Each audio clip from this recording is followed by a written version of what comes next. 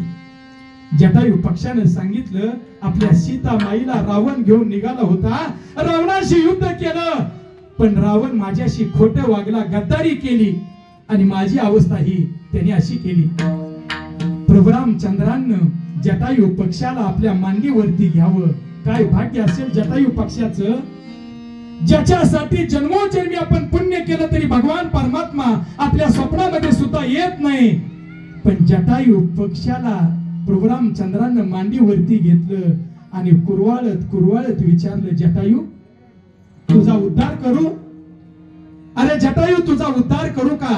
मी तुला तरुण सुद्धा करू शकतो.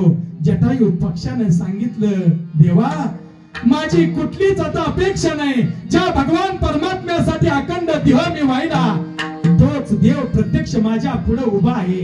मला कशासाठी पुढचं आयुष्य पाहिजे? देवा तुमच्या मांडीवरती मला माझा देह ठेवू द्या. यासारखं मोठं भाग्य दुसरं कुठलंही नाही. आणि देवाला सांगितलं, आपल्या सीता माईला रावण घेऊन गेलाय. म्हणजे खरी बातमी जटायू पक्षाने प्रभू रामचंद्रांना सांगितली. आणि मग प्रभू रामचंद्रांनी ठरवलं रावणाशी युद्ध करायचं, आपल्या सीतेला परत आणायचं. पण लंकेमध्ये जाणार कोण? सीता लंकेमध्ये आहे का नाही याचा शोध घेणार कोण? तोपर्यंत हनुमंतरायाने उड्डाण केलं आणि प्रभू रामचंद्रांच्या पुढे दाखल झाले. जय श्रीराम असं म्हटल्या बरोबर हनुमंतराय प्रभू रामचंद्रांच्या पुढे हजर झाले आणि सांगितलं, देवा काय आज्ञा आहे सांगा.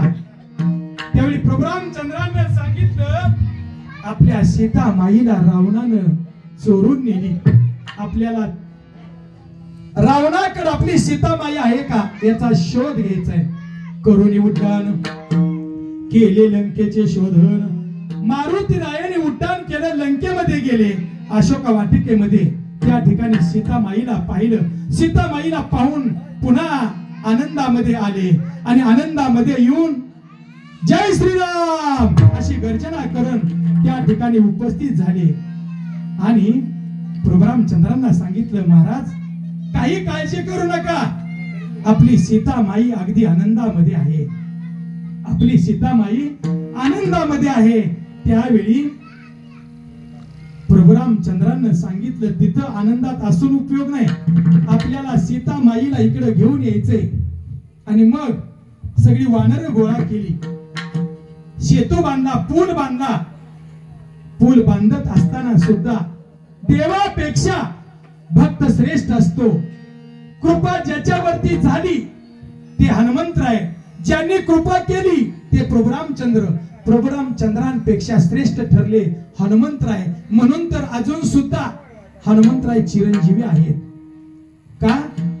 दुनिया चले ना श्री राम के बिना, हम तो चले ना हनुमान के बिना.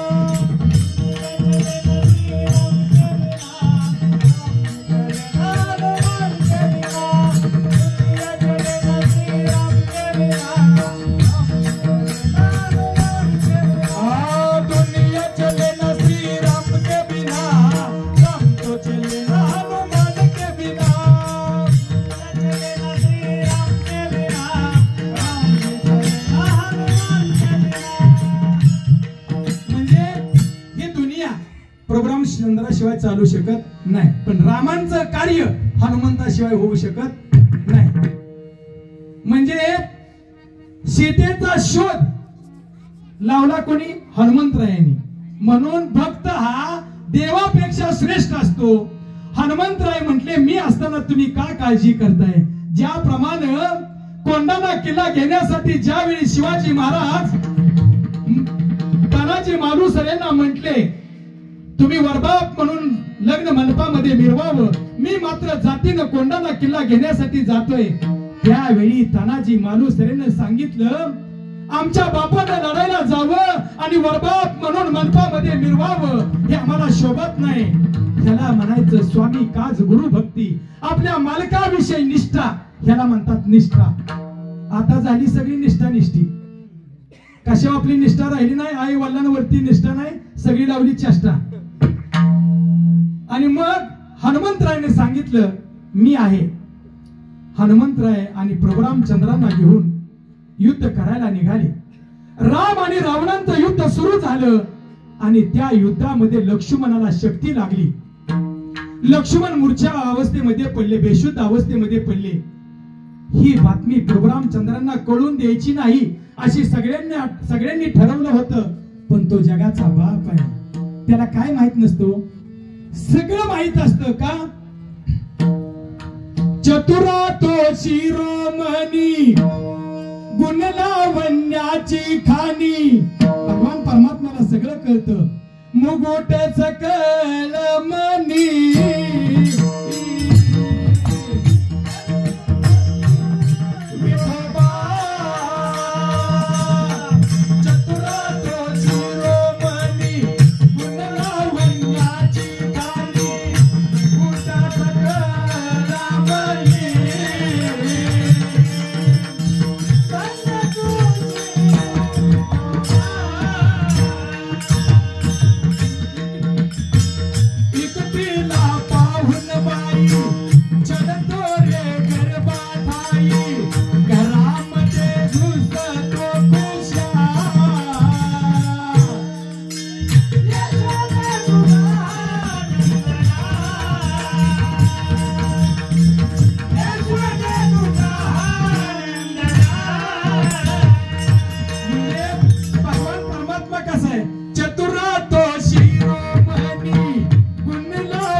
ही महिलांसाठी चाल झाली. पुरुष मंडळी म्हणणार आमच्यासाठी काय आहे का नाही? तुमच्यासाठी सुद्धा आहे. देव चतुर, देव चतुर, देव चतुर,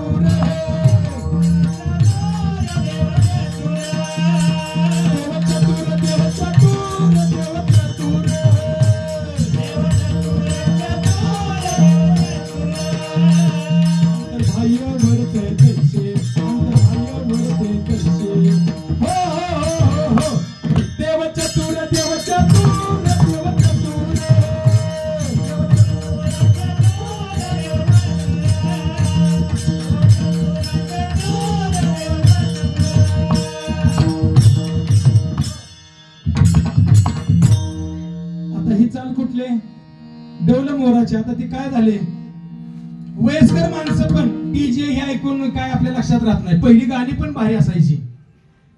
आम्ही ज्यावेळी शाळेत होतो ना त्यावेळी कविता किती भारी असायच्या. आणि आता काय, जॉनी जॉनी यस पप्पा. पप्पा खाट्यात गेला तर चालेल, पप्पाला बी काय कळत नाही, मम्मीला बी काय कळत नाही.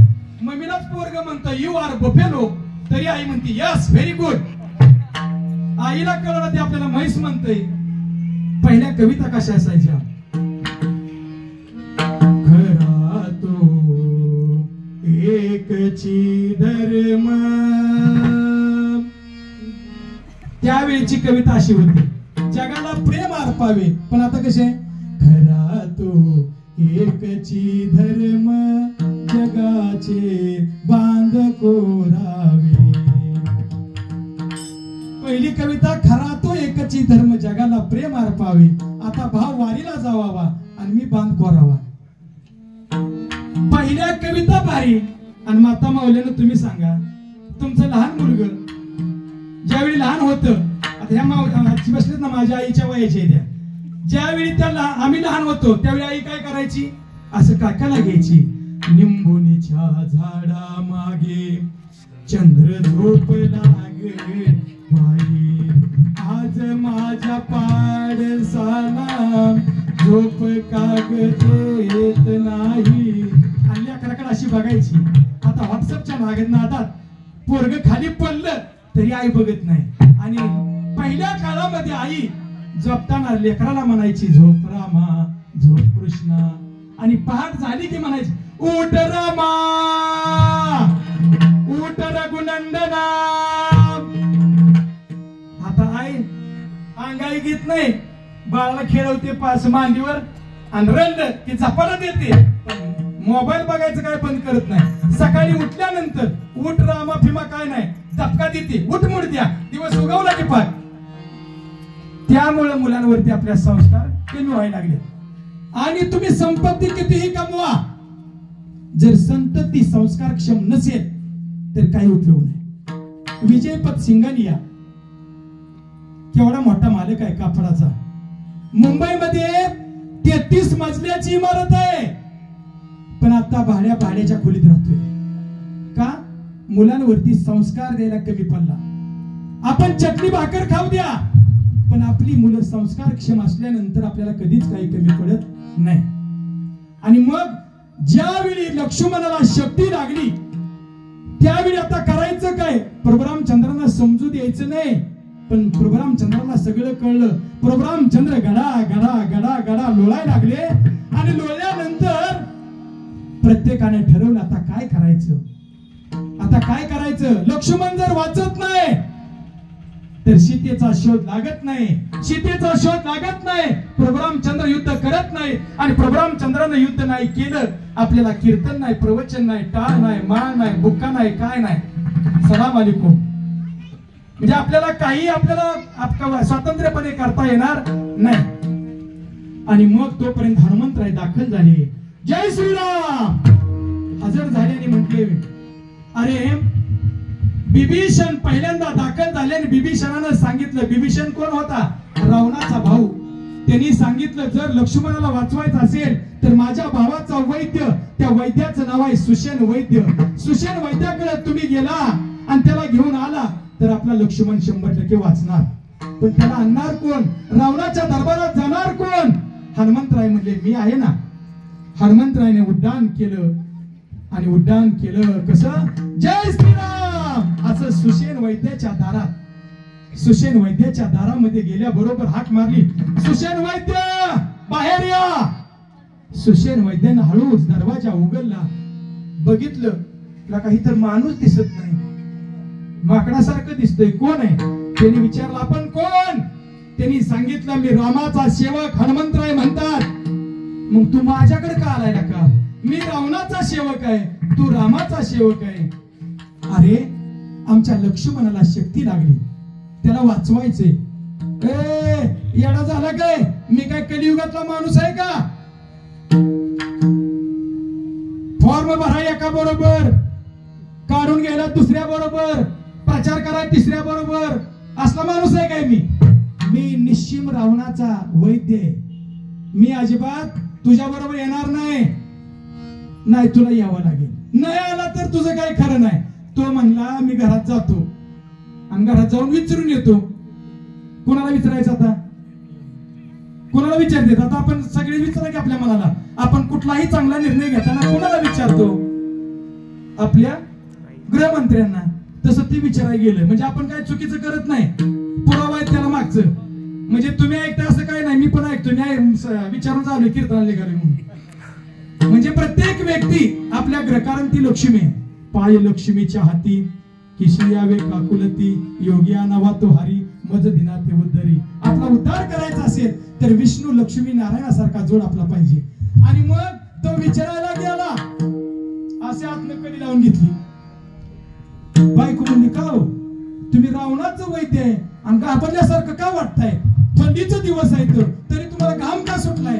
काय नाही म्हणला, ती रामाचा सेवक आलाय आणि तो म्हणतोय लक्ष्मणाला शक्ती लागली, त्याला वाचवायसाठी तुम्हाला यावं लागेल.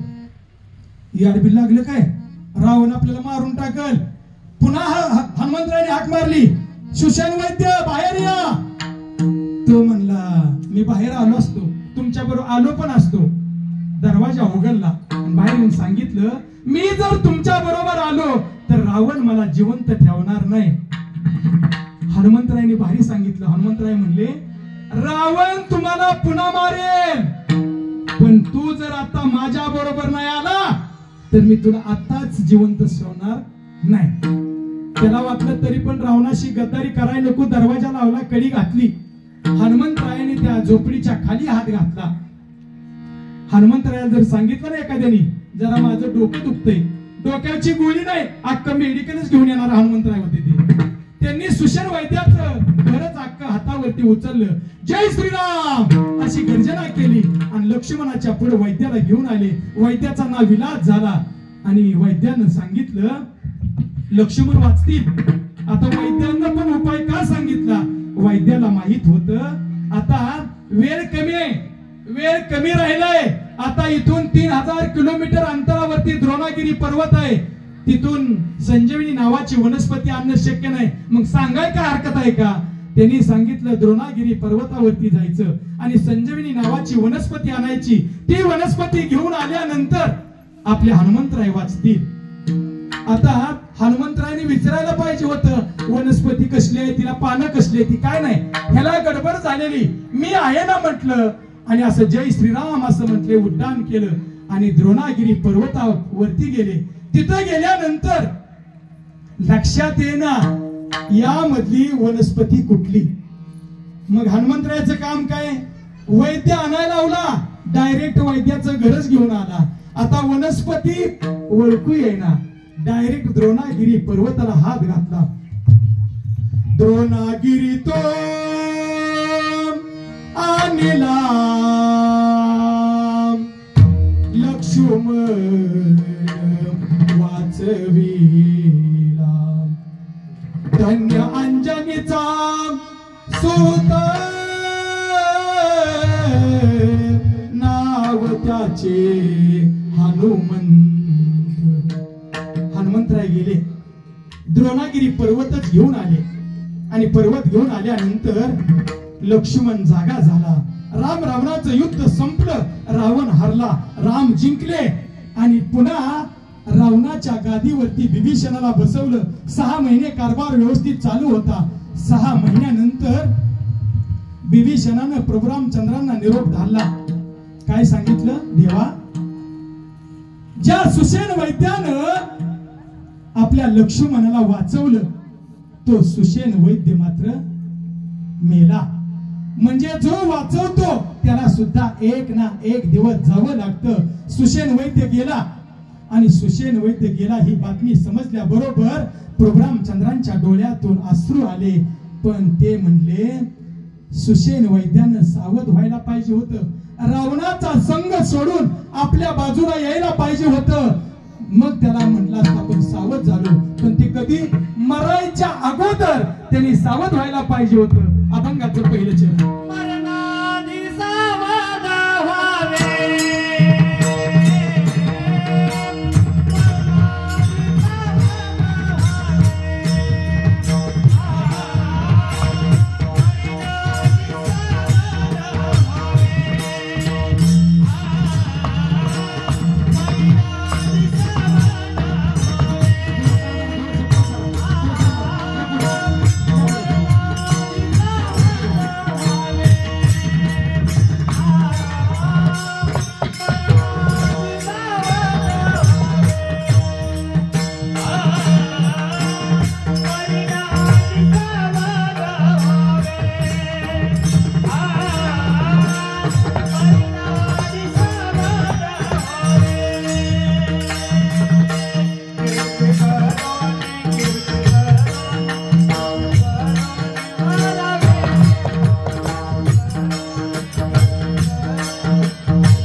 पहिल्या चरणामध्ये नामदेव महाराज सांगतात मरणाआधी सावध व्हावे.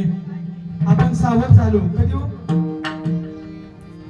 जे चतुर्भुज झाले ते सावध झाले, पण तेवढ्या पुरतं. सावध झाल्यानंतर लक्षात आलं आपलं चुकलं बरं का. सावधान आली लग्न घटी समीप नवरा, त्यावेळी आपण सावध झालो. पण सावध होऊन उपयोग नाही झाला. रामदास स्वामी सावध झाले खरे, आपण खरं समाधी सावध व्हावे.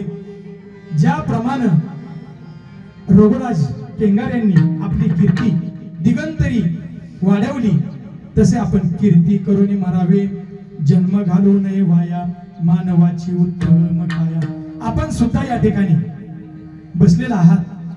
आपल्याला सुद्धा भगवान परमात्म्यानं दिली इंद्रिय हातपाय कान डोळे मुख बोलाया वचन. भगवान परमात्म्याचं नाम चिंतन करण्यासाठी हात पाय सगळं दिलेले आहे, पण आपण त्याचा उपयोग करत नाही. कितीही कीर्तन करा ना, कीर्तनात सांगू द्या, हाताने टाळी वाजवा, मुखाने नामस्मरण करा. आपण म्हणतो असू द्या, त्यांचं सांगायचं कामच असतं, आपलं ह्या कानानं ऐकायचं, ह्या कानानं सोडून द्यायचं असतं. पण तसं करू नका, तोटा तुमचा आहे. आपण उजवा हात डाव्या हातावरती मारला की त्याला म्हणतात टाळी. जो माणूस कीर्तनामध्ये वाजवतो टाळी, त्याच्या गालावरची नेहमी खुलते कळी. आणि ह्यांना लय तुमची काळजी, हे वाजवतात तुमच्यासाठी टाळ, म्हणून तर आपल्या जवळ येणार नाही का. विठ्ठल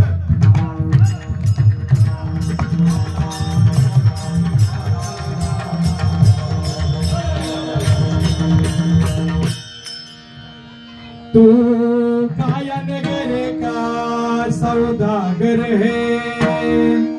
काय भजन करायचं आपण. तुझे अपने वतन पे जाना है, तू काया नगर का सौदागर है. कशासाठी भजन करायचं. कोण आपलं आहे कोण आपलं नसतं. माँ कहे बेटा मेरा है, बाप कहे बेटा मेरा है. ये को दी जरा ना बाप का नाम बेटे का, ये तो जन्म देने का नाता है. बाही कहे बहन मेरी है, बहन कहे बाही मेरा है. ना बाही बहन का ना बहन बाही की, ये तो रक्षा बंधन और भाव बीज का नाता है. सास कहे जवाई मेरा है, ससुरा कहे जवाई मेरा है. ना सास का ना ससुरे का, ये तो लड़की देने का नाता है. आणि शेवटी कबीर महाराज काय सांगतात. कबीर कहे कमाल मेरा है, कमाल कहे कबीर मेरा है. ना कमाल कबीर का ना कबीर कमाल का. आणि कबीर महाराज सांगतात ये तो हरि गुण गाने का नाता है. हरि बोल हरि बोल हरि हरि बोल हरि बोल हरि बोल हरि हरि बोल हरि बोल हरि हरि बोल हरि हरि बोल हरि बोल हरि बोल हरि हरि बोल हरि बोल हरि हरि बोल.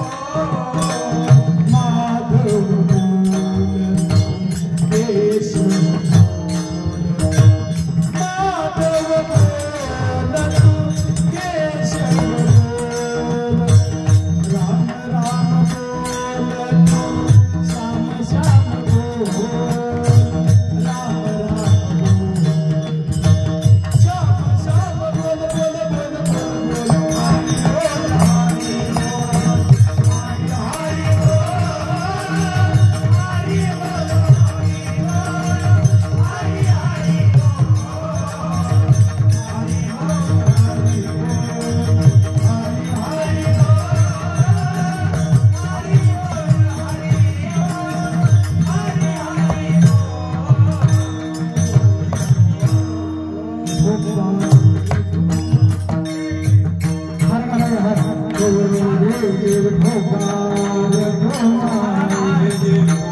सावध व्हावे, कीर्ती करून मरावे, जन्म घालू नये वाया, मानवाची उत्तम काया. भगवान परमात्म्याने ज्या प्रकारे बुद्धी दिली त्या प्रकारे अभंग सोडवण्याचा प्रयत्न केलेला आहे. ज्या पुण्यवान महात्म्याच्या पुण्यस्मरणानिमित्त आपण या ठिकाणी एकत्रित आलेलो आहोत. आपापसामध्ये बोलू नका. 5 मिनिटांमध्ये फुलांचा वर्षा होईल. बरोबर 12:05 ला फुलं पडतील. फक्त मध्ये बोलू नका.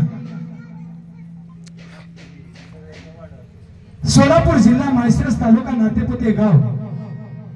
या नातेपुते गावामध्ये श्रीमती शांताई आणि किसन या दोन्ही माता पित्यांच्या उदरी शहीद रघुराज किसन केंगार यांचा जन्म 1967 ला झाला. आईने प्रार्थना केली होती, माझ्या पोटी असा मुलगा जन्माला यावा की ज्याने या भारत देशाची सेवा केली पाहिजे. माझी सेवा करण्यापेक्षा भारत भूमीची सेवा करणारा मुलगा माझ्या पोटी जन्माला यावा.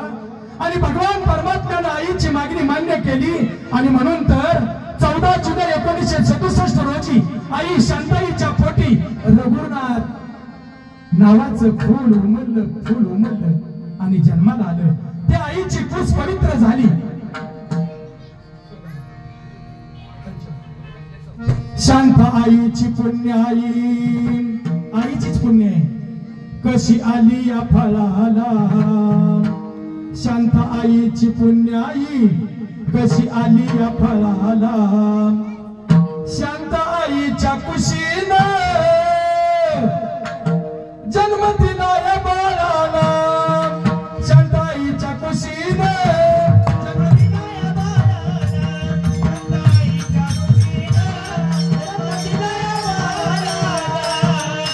म्हणजे आईच्या उदरी हे पुत्र जन्माला आलं.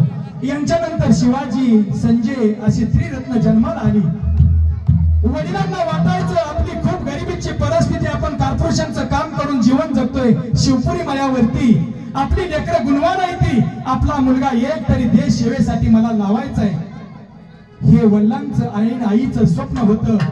खूप मेहनत केली, खूप जिद्दीनं रघुराज त्यामध्ये यशस्वी झाले.